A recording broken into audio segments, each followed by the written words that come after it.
For Lebanon, France and Italy have a particular role because both contribute to UNIFIL, and together with the President, we want to launch a coalition on a post-UNIFIL mechanism, naturally in collaboration with the European Union and the United Nations, to strengthen sovereignty in Lebanon and avoid that its territory becomes the starting point of a new regional escalation. And from this point of view, I truly think that our collaboration is excellent, and we hope it can open up a perspective first in view of the end of the UNIFIL mandate.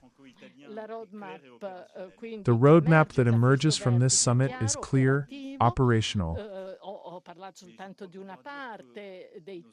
I only spoke of a part of the topics we discussed, but I think we can say that our companies, administrations, youth, society realize how important all these issues are. And the projects we are building at a bilateral level in this summit, everything we have decided today, the common actions, the initiatives taken from Ukraine to Lebanon, allow to strengthen our relationship and to be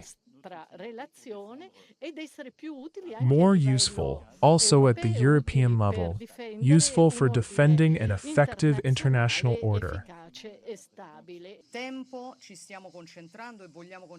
At this time, we are focusing and want to focus especially on the subjects, all of them, which allows us to contribute to European strategic autonomy. Particularly, I am referring to the SAMP-T program, the only European long-range air and missile defense system designed and built entirely in Europe, a cooperation that we want to make increasingly stronger, and is also demonstrated with the roadmap 2026-2031. But during this time, first with Ukraine and then with the Gulf, we have understood how advanced this system is and how much also can help us in the complex times in which we find ourselves. We want to enhance our collaboration also in the field of economic expenditure, as President Macron correctly mentioned. On Mark Rutte's interview to Fox, Tehran this morning accused Italy of being complicit, of being jointly responsible for the aggression against Iran. I wanted to understand how you respond to this accusation, and then how the clarification with Rutte went, if it was done.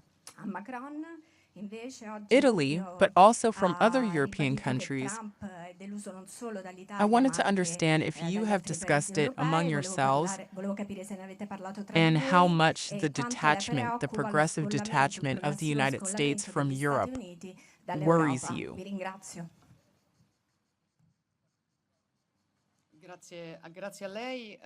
Thank you. As far as Iran is concerned, look, what Minister Crosetto has already said applies.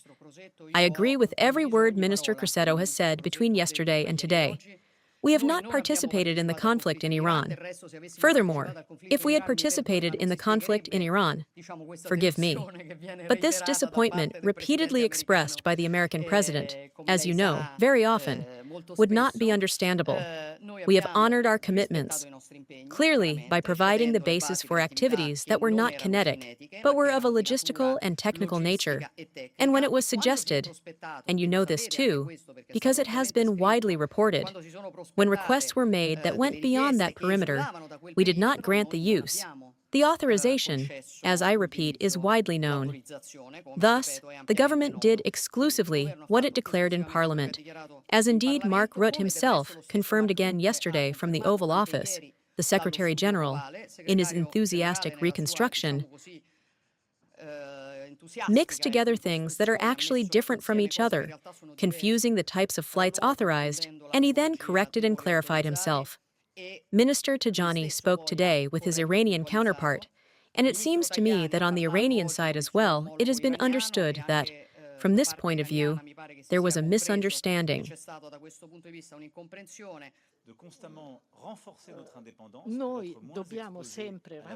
We must always strengthen our independence to be less exposed to sudden decisions. But we need to have the United States by our side on important issues. The G7 allowed for an important reconvergence of our partners at Evian. On the one hand, at the level of Ukraine, for the first time, the United States signed a text indicating they are no longer neutral mediators, but support, along with us, the territorial integrity of Ukraine.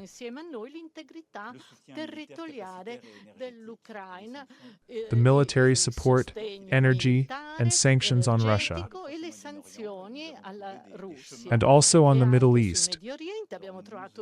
We found paths of convergence, from the Strait of Hormuz to Lebanon, to the nuclear issue, and also on the issue of rare earths and critical raw materials, which had already been discussed during the Italian presidency. We signed a text with 200 projects and 60 million in joint investments, which once again marks a convergence between European and American partners. But there will probably be twists and turns again. I am familiar with the judicial terms of the case against Marine Le Pen, and I am not able to judge them. I can judge the politician, and I have respect for Marine Le Pen, as I have respect for anyone who has the approval of the citizens, because democracy works that way. I can tell you that I am a person who does not automatically believe everything I read, because I remember what was written about me before I became President of the Council of Ministers. And therefore, I prefer to investigate further before judging others.